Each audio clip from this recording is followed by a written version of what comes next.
Welcome. In this video, I'll show you how to send one view on iMessage.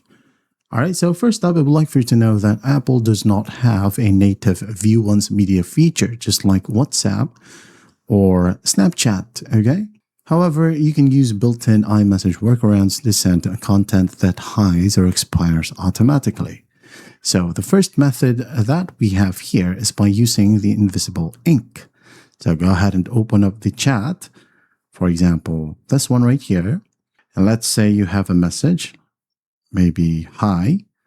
Now, instead of tapping of the send button, what you'll do is just tap and hold onto it. And as you can see, we have the option to select invisible ink. So you tap on it, and then after that, just tap on the send button. All right. So just tap and it will be sent just like this. So when the person taps on it, it will pop out.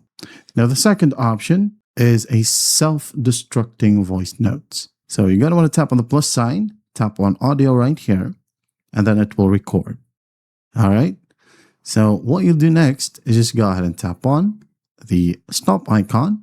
Now, when you go ahead and tap on send right here, by default, your voice messages will be deleted after 2 minutes once the recipient opened it. Okay? It will vanish forever after 2 minutes, unless they have this setting enabled under the app section. So to show you this setting right here, go ahead over to settings and apps. Now scroll down and tap on messages. You'll be able to see right here at the very bottom, audio messages expire or no.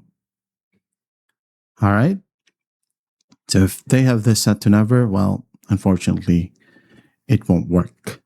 So if you absolutely need a strict screenshot blocked View Once photo or video tool, you will need to message your contact through alternative platforms like WhatsApp, Instagram, or even Snapchat.